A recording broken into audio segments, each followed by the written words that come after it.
అలాగే మార్పు ఉండదా అండి? Right sir.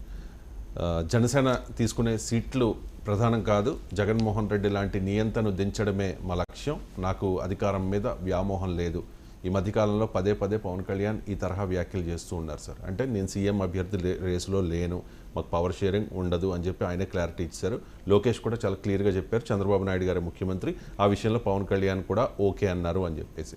So Pawan Kalyan ముఖ్యమంత్రిగా చూడాలనుకునే ఆ పార్టీ కార్యకర్తలు కానీ, ఆయన అభిమానులు కానీ, ఆ పార్టీ నాయకులు కానీ, ముఖ్యంగా ఆంధ్రప్రదేశ్ రాజకీయాల్లో శాసించగల స్థాయిలో ఉన్న ఒక సామాజిక వర్గం కానీ, మరి దీనికి ఒప్పుకునే అవకాశం ఉంటుందంటారా? ఓట్ ట్రాన్స్ఫర్ జరుగుతుందా సక్సెస్ఫుల్గా?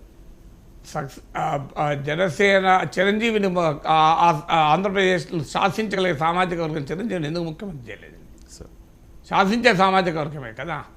మరి ఎందుకు చిరంజీవికి 18 సీట్లు ఇచ్చారు?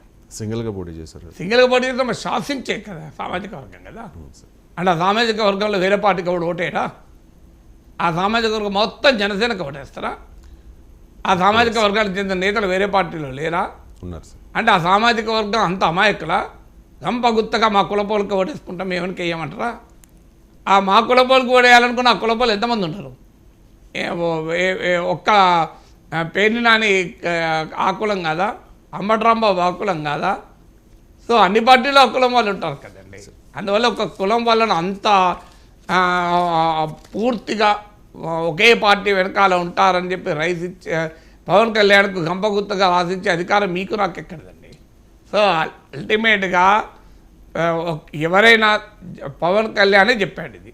మొన్న ముఖ్యమంత్రి సీఎం అంటే ఎమ్మెల్యేనే గెలవలేదని అని ఏమన్నా మీకు భీమవరంలో ఆ సామాజిక వర్గం అంతా ఓటైతే పవన్ కళ్యాణ్ ఎమ్మెల్యే కాకపోయాడా?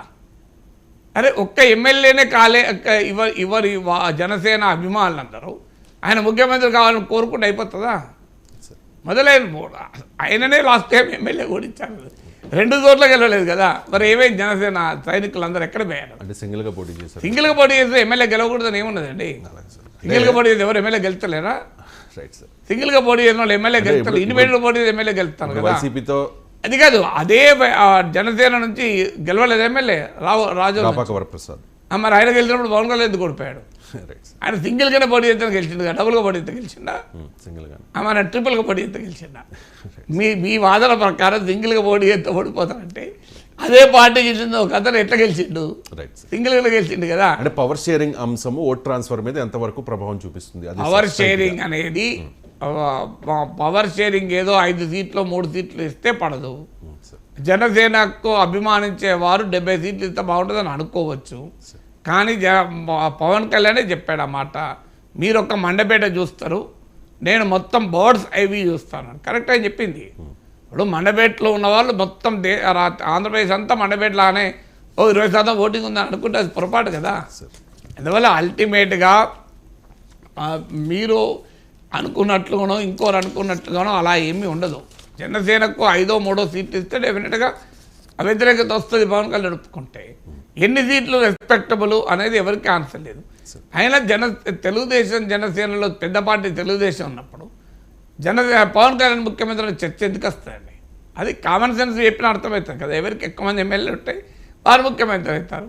రేపు ఇద్దరికి కలిపి 90 సీట్లు వచ్చాయనుకుందాం, జనసేన మద్దతు ఉంటేనే తెలుగుదేశం పార్టీ అధికారంలోకి వస్తుంది అనే నెంబర్స్ ఉన్నాయనుకోండి. అప్పుడు పవన్ కళ్యాణ్ నితీష్ కుమార్ లాగానో కుమారస్వామి లాగానో కండిషన్ పెడితే అప్పుడు అవుతాడు సీఎం. అప్పటిదాకా అయ్యే అవకాశమే లేదు కదా. తెలుగుదేశానికే 90 సీట్లు వస్తాయి, పవన్ కళ్యాణ్ ఎందుకు సీఎం చేస్తారు? పవన్ కళ్యాణ్ అవసరమే ఉండదు కదా సార్. అప్పుడు అవసరం ఉన్నా లేకపోయినా పొత్తులో ఉన్నప్పుడు ఉంటారు. ఇప్పుడు ఎన్డీఏకు 2014-19 కూడా బీజేపీగా సొంతగా మెజార్టీ ఉంది, ఆయన మిత్రపక్షాలను కలుపుకోలేదా? Right sir, thank you so much sir. చాలా అంశాలకు సంబంధించి సమగ్రంగా విశ్లేషణ అందించిన